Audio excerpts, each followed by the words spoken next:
कहा माँ ये सिर्फ पिता की आज्ञा नहीं है, ये कैकेयी माँ की भी आज्ञा है कि मैं वनवास जाऊं। तब तो कौशल्या ने कहा फिर माँ की आज्ञा का उल्लंघन करोगे तो फिर ठीक नहीं होगा। आज कौशल्या माँ जैसी कौन माँ होगी कि अपने बेटे से कह रही है बेटा तू अपनी माँ की आज्ञा का पालन कर। कितना सुंदर ग्रंथ, कितना सुंदर चरित्र, कितनी सुंदर मर्यादा है मेरे रामचरितमानस की।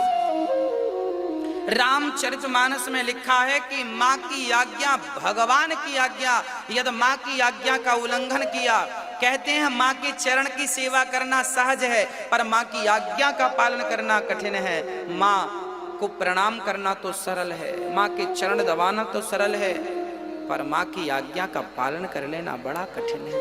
और राम ने वही किया जो कठिन काम था। केवल चरणों से हम लिपटे रहे और माँ कहे बेटा पानी लाओ तो ना ना पानी नहीं लाऊंगा, पांव दबाऊंगा, चरण धोऊंगा, ये सारी चीजें जरूरी हैं। आज्ञा माँ की सिरोधार्य राम ने किया। और राम जी जब जाने लग गए तो सीता जी आ गईं। समाचार ते ही समय सुनी सिए उठी अकुलाय, जाय सासु पद कमल जुग बंदी बैठ सिरुनाई। दीन वशीष सासु मृदवानी, अति सुकुमार देखे अकुलानी। सीता जी ने कहा माँ मुझे भी आज्ञा दीजिए। कौशल्या बोली तुम्हें कौन सी आज्ञा दे दूं? बोले माँ पति जहाँ है वही पत्नी का स्वर्ग है, मुझे अपने पति के साथ रहना है। माँ मैं अयोध्या में क्या करूंगी अपने पति के सिवा? कौशल्या जी कहने लगी सीता मैंने कभी तुम्हें काम नहीं कहा, तुमसे कभी दिया की बाती खिसकाने को नहीं कहा। आज तुम्हें वनवास जाने की भला मैं आज्ञा कैसे दे दूं? हाँ जनक पूछेंगे कि मैंने तो अपनी बेटी को अयोध्या भेजा था और आपने तो मेरी बेटी को वनवास भेज दिया। मैं क्या मुंह दिखाऊंगी बेटी तेरे पिता को? बेटी तुम वनवास मत जाओ, 14 वर्ष बाद जब आएंगे आपके पिता तब आप मिल लेना। सीता जी बोली क्या परछाई कभी शरीर से अलग हो सकती है? माँ मैं तो परछाई हूँ और पत्नी तो वही है जो अपने पति की सेवा करे। पति जहाँ रहे पत्नी वहाँ रहे। इसका सीधा तात्पर्य यह है कि पति की खुशी में नारी को अपनी खुशी समझना चाहिए। पति गरीब है तो उसी गरीबी में जीवन। ससुरे पद पूजा, राम कह रहे हैं सीता सबसे बड़ा धर्म है सास ससुर की सेवा करना। तब सीता माँ ने कहा आप सच कह रहे हैं सास ससुर की सेवा करना, पर सास ससुर के पास पति हो तब तो सेवा करना ठीक है कि पति की सेवा भी कर ले सास ससुर की, पर पति जंगल में है और यहाँ मैं अकेली रहूं तो मुझे पाप लगेगा। इसलिए भगवान सीता माँ को जब राम ने कहा ना ना तुम यहीं रहो तो सीता बोली ठीक है यदि मैं यहाँ रुक गई तो जब आप वापस आएंगे ना तो सीता जीवित नहीं मिलेगी। तब सीता ने कहा कि यदि मुझे रोकना चाहते हैं तो जरा आप एक दिन और रुक जाइए, मेरी चिता पे आग लगा दीजिए फिर यहाँ से जाइए, आपके बिना सीता जीवित नहीं रहेगी। जब सीता के ये वचन श्री राम के कानों में पड़े तो राम व्याकुल हो गए। ठीक है कुछ कह ना सके, कैकेयी कौशल्या माँ भी निशब्द हो गई। जब कहा सीता माँ ने कि प्राण निकल जाएंगे आपके बिना। अब तो दौड़े दौड़े लक्ष्मण जी आए। सुमंत्र ने पूरे नगर में कह दिया कि कुछ अनर्थ हो गया। जब लक्ष्मण जी को खबर लगी, लक्ष्मण जी दौड़े दौड़े दौड़े दौड़े अपनी माँ के पास गए। और माँ अच्छा लक्ष्मण जी को डर लग रहा था। डर किस बात का? अपनी माँ सुमित्रा के पास जाने में डर लग रहा था। कहीं मैं माँ के पास गया और माँ ने ये कह दिया कि नाना तुम मत जाना वनवास, कहीं माँ ने ये कह दिया तो। तब लक्ष्मण जी डरते डरते अपनी माँ के पास गए। माँ से कहा माँ जानती हो आज हमें भैया की सेवा करने जाना है। कहाँ? बोले भैया वनवास जा रहे हैं, हमें भी जाना है।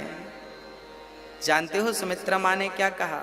सुमित्रा ने कहा लक्ष्मण जब तुम्हारे भाई वनवास जा रहे हैं, जब राम वनवास जा रहे हैं तो तुम यहाँ क्या कर रहे हो? तुम यहाँ क्या कर रहे हो? तब वहां पर सुमित्रा माँ ने कहा तात तुम्हारा मातु वैदेही।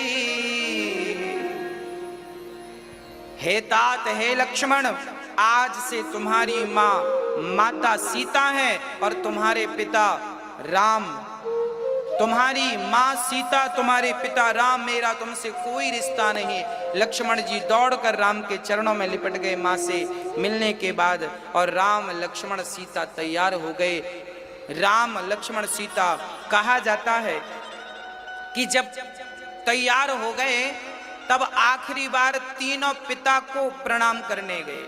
दशरथ जी वहीं बैठे थे। राम लक्ष्मण सीता जब प्रणाम करने गए तो कैकेयी ने कहा, राम अपने ये कपड़े तो उतार दो। सीता, क्या तुम ये पहनकर जाओगी वनवास? कैकेयी ने राम के वो राजसी वस्त्र उतरवा लिए, और जानती हो पहनने को क्या दिया? एक भगवा वस्त्र, सिंपल। राम ने तो वो वस्त्र पहन लिया, लक्ष्मण ने तो वस्त्र पहन लिया, पर सीता माता से वो वस्त्र पहनने आते नहीं थे, क्योंकि सीता ने कभी ऐसे वस्त्र पहने नहीं थे। तो जानते हैं मंथरा ने क्या कहा? सीता, अब तो तुम्हें यही पहनने पड़ेंगे, लाओ अपने ये आभूषण। और आभूषण सीता जी की उतारने लग गई मंथरा, उतार उतार के रखती गई। और जब साड़ी पकड़ा दी, भगवा साड़ी पकड़ा दी सीता को, लो पहन लो, सीता से वो साड़ी पहनते नहीं आई। तब जानते हैं सीता को साड़ी किसने पहनाई? मेरे राम ने साड़ी पहनाई। राम ने सीता से कहा, इसे इस तरफ डालो, इसे इस तरफ घुमाओ, इसे ऐसे पहनो। आज राम ने सीता को साड़ी पहनना बताया कि ये वाला वस्त्र ऐसे पहना जाता, क्योंकि वो सदा राजसी वस्त्र पहनती थी, पहनावा अलग था। पहली बार ये सिंपल वस्त्र ऐसे पहने। आज सीता माँ को राम ने, यहाँ पर ये बात सामने आती है कि सदा ही पुरुष को अपनी नारी का सम्मान करना चाहिए। हाँ, कोई चीज ना बने तो ताने ना मारो कि ये नहीं बनता, ना बने तो उसे सिखा दो। राम ने सिखा दिया। राम ने सबके सामने बिना संकोच के, नारी है उसका आदर करिए, सबके सामने कहीं वो लज्जित ना हो जाए, आप उसे आदर करिए, उसे सम्मानित करिए। राम ने आज उसे, उन्हें सीता माँ को अंग वस्त्र पहनाकर श्री राम जी ने ऐसे ऐसे साड़ी बनवाई, कंधे पर डाला और तैयार किया श्री राम जी ने सीता माँ को।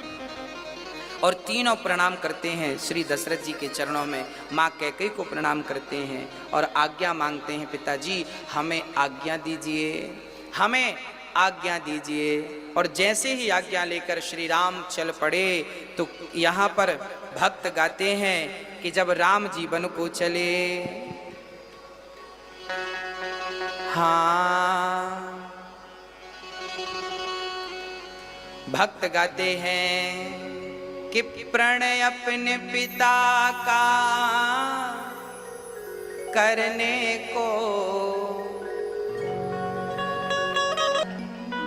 सारी प्रजा जब राम जी वनवास के लिए घर से निकले, राम लक्ष्मण को जब देखा सारी प्रजा ने, राम राम आज राजा बनने का था और राम को आज वनवास भेज दिया। कैकेयी को लोग गालियां दे रहे हैं, जिह्वा पर कीड़े क्यों नहीं पड़ गए, क्या क्या नहीं कहा, कैकेयी को दोष लगाया।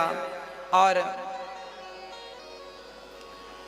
जब कैकेयी को लोग दोष लगाने लगे ना, तो किसी ने गाया कि बन राम को जाना ही था, अब बन राम को जाना ही था, अब मिथ्या ये दोष लगा ही दिया, मिथ्या दोष लगा ही दिया।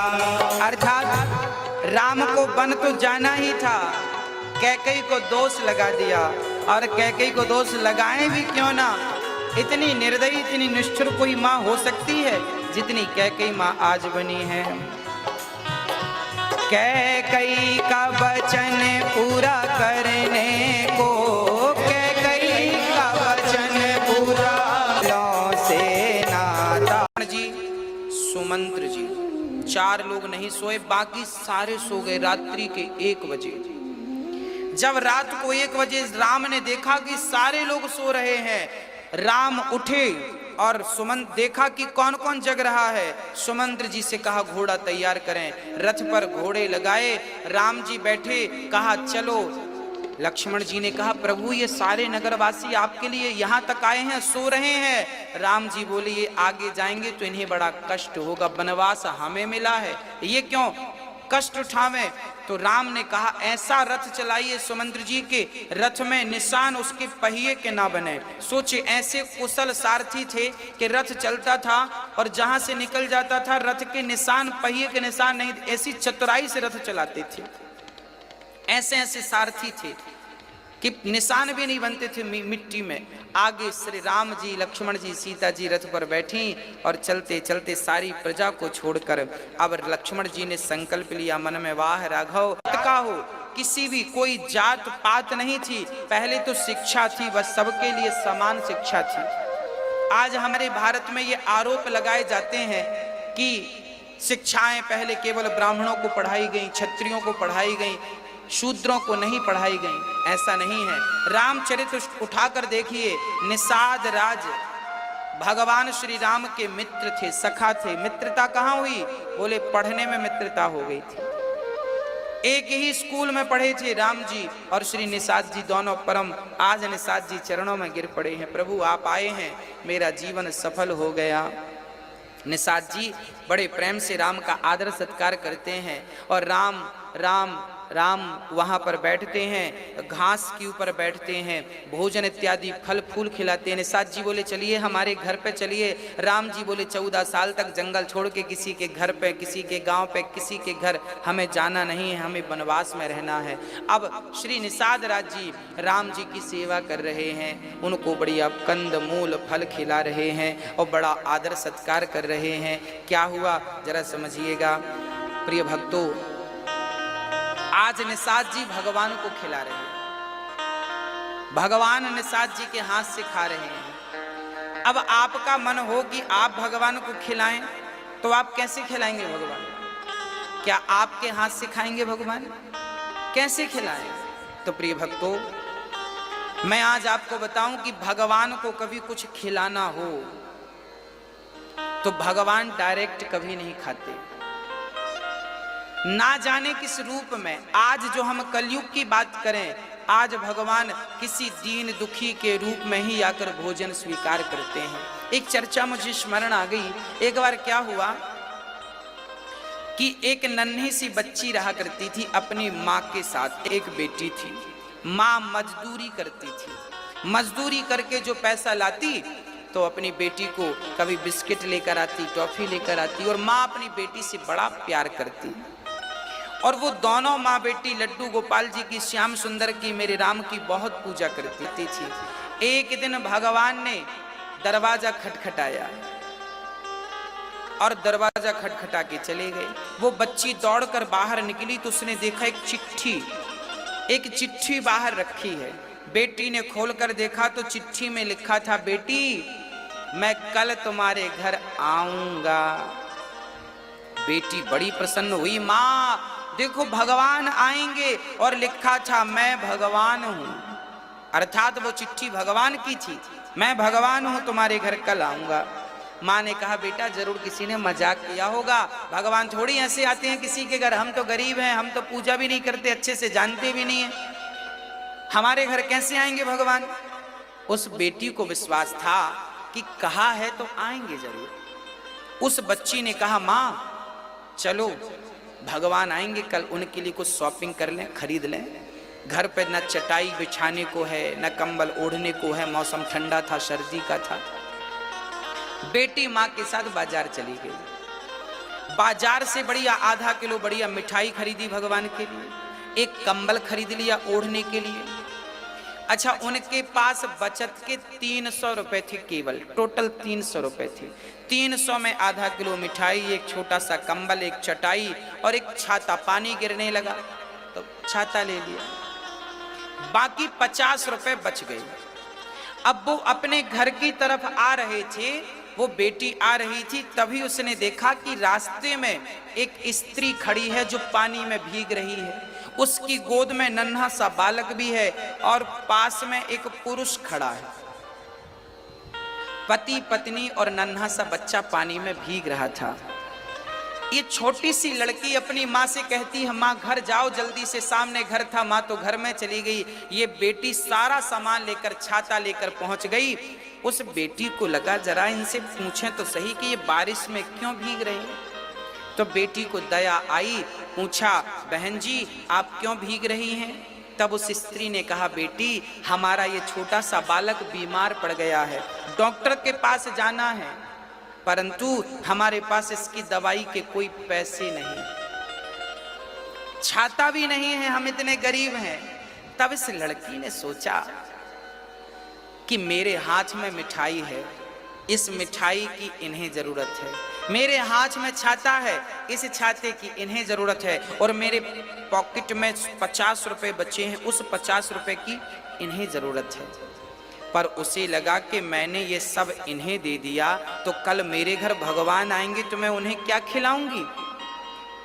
हाँ, तब उस लड़की ने सोचा कि भगवान कल आएंगे तो मैं उन्हें मना लूंगी, पर यदि इसके बच्चे के प्राण निकल गए सर्दी में और दवाई के बिना तो क्या वो भगवान मुझे माफ करेगा। नहीं। तब इस लड़की ने वो कंबल बच्चे को उड़ा दिया, छाता उन्हें दे दिया, मिठाई का डिब्बा भी दे दिया और वो 50 रुपए दे दिए। और जब घर आई तो उसकी माँ ने कहा, बेटा ये कोई चिट्ठी दे करके गया है। वो चिट्ठी जब बेटी ने देखा, माँ दिखाओ, और वो चिट्ठी जब आनंद आया और तुम्हारे छाते से भी बहुत सुकून मिला और तुम्हारे कंबल से बहुत शांति मिली, तुम्हारी सारी सेवाएं हम तक पहुंच गईं और तुम्हें भगवान खूब लंबी उम्र देवे, तुम खूब जियो, तुम बहुत धनवान बनोगी।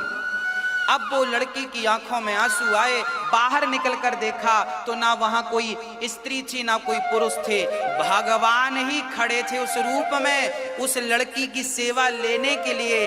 जब हम नर की सेवा करते हैं तो नारायण की सेवा अपने आप हो जाती है। जब हम अपने हाथ किसी की सेवा के लिए बढ़ाते हैं तो भगवान उन हाथों की सेवा को स्वीकार कर लेते हैं। बहुत रोए, निषाद राज जी रोने लग गए, मेरे राम इतने सुकुमार हैं। राम कहा जाता है सीता इतनी कोमल हैं कि जब वो अयोध्या आई ना तो कौशल्या माँ ने कमल के पंख, कमल के पुष्प की पंखुड़ी और पराग बिछा रखा था सीता के स्वागत में।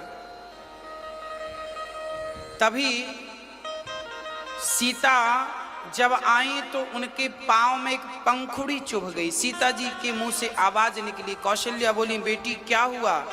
तब सीता ने कहा, माँ कुछ नहीं, पांव में पंखुड़ी चुभ गई। पांव में पंखुड़ी कौन सी। बोले, गुलाब की पंखुड़ी चुभ गई। जिन सीता माँ के पांव में गुलाब की पंखुड़ी भी चुभ जाती थी, आज उन सीता मैया को भी जंगल में आना पड़ा और बिस्तर घास का मिल रहा है। पता नहीं समय कौन सा आ जाए, किसका आ जाए, कब आ जाए। इसलिए हमें कभी समय का दुरुपयोग नहीं करना चाहिए। कहते हैं पुरुष बली नहीं होत है, समय होत बलवान। भीलन गोपी लूट लई, वही अर्जुन वही वान। समय समय पर होता है, समय समय की बात। राम जन्म का दिन बड़ा और कृष्ण जन्म की रात। हाँ, इसलिए कहते हैं कि आप अपने आप को हर समय के अनुकूल बना लीजिएगा। यहाँ पर हम आपको छोटी सी ये शिक्षा जरूर आपको देना चाहेंगे कि आप अपनी बेटी को सारा काम करना सिखा दीजिए। आपकी बेटी कल को पराए घर जाएगी, जरूरी छोड़ी है। भाई माँ बाप तो चाहते हैं कि मैं अच्छे घर पे विवाह करूंगा। तो जनक जी ने भी कौन से बुरे घर में विवाह किया। जनक जी ने सीता का विवाह तो राम से किया। राम तो अच्छे थे और अयोध्या में कमी नहीं थी, पर समय फिर भी बन पड़ा और जंगल जाना पड़ा। तो जीवन में कब दुख के पहाड़ टूट आवे, इसके लिए हमें हर हाल में जीने की आदत डाल लेनी चाहिए। अपनी बेटियों को आप तपाइए, अपने बच्चों को। कई माँ बाप अपने बच्चों को बचपन में बहुत लाड़ करते हैं, बहुत प्यार करते हैं। लाड़ प्यार करना बुरा नहीं है, पर तपाइए, अब तपाइए। बच्चे बड़े हो गए हैं, 10 साल की बेटी हो गई है, 10 साल का बेटा हो गया, अब उम्र हो रही है, जवानी आ रही है, इन्हें तपाइए। कैसे तपेंगे? घर का काम,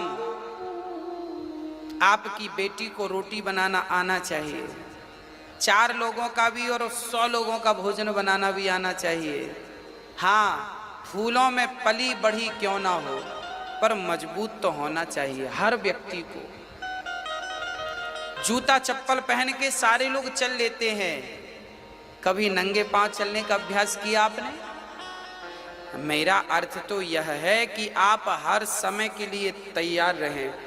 एक छोटी सी मुझे चर्चा याद आ गई है। एक बाज नाम का पक्षी सबसे ताकतवर होता है, उसका नाम होता है बाज। सबसे ऊपर उड़ता है और सबसे दूर तक देखता है, और सबसे बड़ा शिकार वो बाज नाम का जो पक्षी है ना, बड़का बाज होता है, बड़ा बाज, वो तो एक बकरे को भी चोंच में दबाकर और अपने पंजों में दबा के उड़ सकता है, इतना ताकतवर होता है बाज। जानते हैं वो बाज की मादा अपने बच्चों का पालन कैसे करती है? जब बाज की मादा अंडे देती है ना, तो घोंसला वो बबूल के कांटे लाती है। बाज की मादा बबूल के कांटे लाती है, कांटे के ऊपर हल्की सी घास रखती है और वहां अंडा देती है। और जब बच्चे थोड़ा बड़े हो जाते हैं ना, अंडे से निकल आते हैं छोटे बच्चे, तब वो घास को चोंच से निकाल देती है, केवल कांटे कांटे बचते हैं, उन कांटों में उसके बच्चे रहते हैं। किसी ने उससे कहा, क्यों बाज, क्यों, कैसी निर्दयी माँ है तू, अपने बच्चों को ऐसे कौन पालता है? कांटे चुभ रहे हैं बच्चों को, अरे घास पड़ी थी निकाल क्यों दिया? और घास का भी तो तू घोंसला बना सकती थी ना। तब उस बाज ने जवाब दिया, उस बाज ने कहा, देखो यदि मैं अपने बच्चों को घास में पालूंगी ना, तो कल इनका कोई भी शिकार कर लेगा, और कांटों में पालूंगी ना तो ये सुरक्षित रहेंगे, बड़ी सी बड़ी आंधी को भी सहन करके ये जिंदा रहेंगे, क्योंकि ये दुखों में पले बढ़े हैं। इसलिए हर माहौल में अपने आप को तैयार रख लेंगे।